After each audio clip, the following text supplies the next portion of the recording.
Next topic आहे fragmentation process in IP version 4. Fragmentation means divide the actual data into smaller number of packets. That process is called as the fragmentation. जेव्हा actual message जो आहे किंवा डेटाची जी length असते ती खूप जास्त असते. ॲट अ टाईम आपण तितका मोठा मॅसेज जो आहे तो ट्रान्समिट नाही करू शकत नेटवर्कवर, म्हणून तो मॅसेज जो आहे तो स्मॉलर पार्टमध्ये डिवाईड केला जातो. त्याला आपण म्हणतो, त्या प्रोसेसला फ्रॅगमेंटेशन प्रोसेस म्हणतो. ऑलरेडी तुम्हाला माहिती आहे की डेटा जो आहे प्रत्येक लेअरवर वेगवेगळ्या फॉर्मॅटमध्ये असतो. जेव्हा डेटा जो ट्रान्सपोर्ट लेअरवर असेल तर तो सेगमेंट फॉर्मॅटमध्ये असतो. नेटवर्क लेअरवर असेल तर तो डेटाग्राम फॉर्मॅटमध्ये असतो. त्याच्या खालच्या लेअरवर असेल तर तो फ्रॅगमेंट फॉर्मॅटमध्ये असतो. आणि त्याच्या खालच्या लेअरवर असेल म्हणजे फिजिकल लेअरवर असेल तर तो बीट फॉर्मॅटमध्ये असतो. तर सध्या जी आपली जी लेअर आहे ती नेटवर्क लेअर आहे. नेटवर्क लेअरवर जो डेटा असतो तो तुमचा डेटाग्राम फॉर्मॅटमध्ये असतो. तर divide the actual datagram into smaller number of packets is called as the fragmentation. तर आता डेटाग्रामचे 2 पार्ट्स असतात. One is the header and second one is the data. तर यामध्ये हेडर जो आहे त्याचा फ्रॅगमेंटेशन होत नाही, फक्त जी डेटा आहे त्याचं फ्रॅगमेंटेशन होते. Means only data in datagram is fragmented.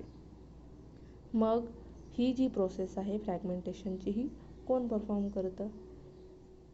तर ती जी फ्रॅगमेंटेशन आहे सोर्स मशीन परफॉर्म करेल किंवा तुमचा राउटर असेल. ठीक आहे. The datagram is fragmented by source machine or router, and whenever this fragmented data is received by your destination machine, then it is assembled.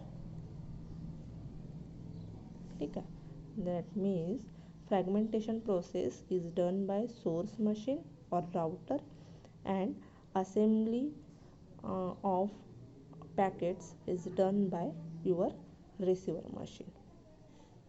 मग आपण जेव्हा IP वर्जन 4चा स्ट्रक्चर बघितला तर यामध्ये जी सेकंड रो होती ती फ्रॅगमेंटेशन रिलेटेड रो होती. That is identification, flag and fragmentation offset. तर या 3 फील्ड बघूया आपण. तर त्यामध्ये पहिली जी फील्ड आहे ती आयडेंटिफिकेशन आहे.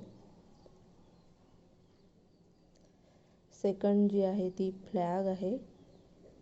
आणि थर्ड आहे फ्रॅगमेंटेशन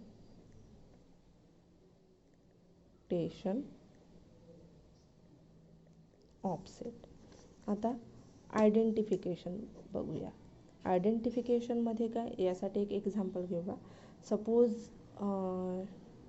तुम्हाला 2 कूलर ट्रान्सपोर्ट करायचे आहे तुमच्या मित्राला. तर तुम्ही ट्रान्सपोर्ट कंपनीकडे गेले, त्याला म्हटले बाबा रे मला हे 2 कूलर जे आहे ते ट्रान्सपोर्ट करायचे आहे. त्या ट्रान्सपोर्टवाल्याने तुम्हाला म्हटलं की मी हे इतके मोठी जी वस्तू आहे ती ट्रान्सपोर्ट करू शकत नाही, तुम्हाला त्याला छोट्या छोट्या पार्ट्समध्ये वेगवेगळं करावं लागेल आणि मग त्याला ट्रान्सपोर्ट करता येईल. तर मग तुम्ही काय करणार, त्या दोन्ही कूलरचे पार्ट जे आहे ते वेगवेगळे करणार आणि मग ते वेगवेगळे पार्ट जे आहे ते ट्रान्सपोर्ट करणार. ठीक आहे. पण आता जेव्हा ते पार्ट्स तुम्ही रिसीव झाले जिथे सेंड करायचे आहे तिथे, आणि त्याला आता इकडे असेंबल करायचे आहे किंवा जॉईन करायचे आहे, मग त्याला जो असेंबल करणारा व्यक्ती आहे किंवा जॉईन करणारा व्यक्ती आहे त्याला कसं कळणार की हा जो पार्ट आहे याच कूलरचा आहे आणि हा जो पार्ट आहे हा याच कूलरचा आहे. म्हणून जेव्हा तो ट्रान्सपोर्ट करतो तेव्हा ट्रान्सपोर्ट करणारा व्यक्ती काय आहे, त्यामध्ये एक आयडेंटिफिकेशन कोड टाकेल. म्हणजे एका कूलरला सपोज तुम्ही पिंक कलर देऊन देणार आणि दुसऱ्या कलरला तुम्ही ग्रीन कलर देणार.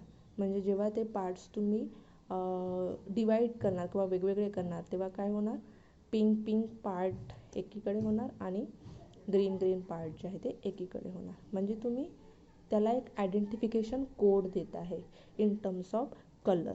त्याचप्रमाणे इथे काय होते, जेव्हा डेटाग्राम्स डिवाईड होतो स्मॉल नंबर ऑफ पॅकेट्समध्ये, तेव्हा जो सोर्स होस्ट आहे किंवा राउटर आहे त्याला एक जे स्मॉलर पॅकेट्स आहे त्यामध्ये एक आयडेंटिफिकेशन कोड इन्सर्ट करतो.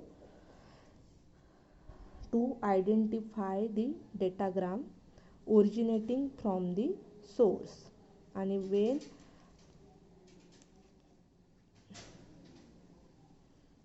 and this identification number is used by destination to reassemble the fragments.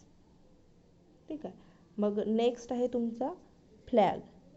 तर फ्लॅग जो आहे या 3 बीटचा असतो. हा 3 बीटमध्ये सपोज हे 3 बीट्स आहे 1 2 3. तर जो पहिला जो बीट आहे तो ऑलवेज 0 असतो आणि तो रिझर्व असतो. ठीक आहे. सेकंड जो बीट आहे त्याला डू नॉट फ्रॅगमेंट बीट म्हणतात आणि जो थर्ड बीट आहे त्याला मोर फ्रॅगमेंट बीट म्हणतात. आता बीट म्हणजे त्याची व्हॅल्यू एकतर 0 असेल और 1 असेल, 0 असेल और 1 असेल. तर सपोज डू नॉट फ्रॅगमेंटची बीटची व्हॅल्यू जर 0ला सेट असेल, 0ला सेट असेल म्हणजे फ्रॅगमेंटेशन इज डन. आणि जेव्हा तो बीट 1ला सेट असेल म्हणजे नो फ्रॅगमेंटेशन. सिमिलरली जो थर्ड बीट आहे त्याला तुम्ही म्हणतात मोर फ्रॅगमेंट बीट. यामध्ये काय असतं, जर ती व्हॅल्यू 0ला सेट आहे म्हणजे हा जो फ्रॅगमेंट आहे हा तुमचा लास्ट फ्रॅगमेंट आहे किंवा ओनली फ्रॅगमेंट आहे किंवा एकच फ्रॅगमेंटमध्ये तो डिवाईड झालेला मेसेज आहे. आणि जेव्हा तो 1ला सेट आहे म्हणजे तो नो लास्ट फ्रॅगमेंट. ठीक आहे. एक तर तो पहिला असू शकते किंवा मधला असू शकते, कुठला पण फ्रॅगमेंट असू शकते. तर हा आहे तुमचा फ्लॅग. सेकंड जी फील्ड आहे तुमची फ्रॅगमेंटेशनची ती. आणि थर्ड फील्ड आहे तुमचा fragmentation offset. Fragmentation offset is indicate that the reliable position of this fragment with respect to complete datagram. म्हणजे सपोज तुमचा हा डेटाग्राम आहे म्हणजे ॲक्च्युअल मॅसेज आहे तो 3 पॅकेट्समध्ये डिवाईड झाला 1 2 3 1 2 3. तर फ्रॅगमेंटेशन ऑफसेट म्हणजे हा त्याची पोझिशन कोणती आहे, पहिला आहे, दुसरा आहे की तिसरा आहे. Means it describe that the relative position of this fragment with respect to complete datagram. ठीक आहे.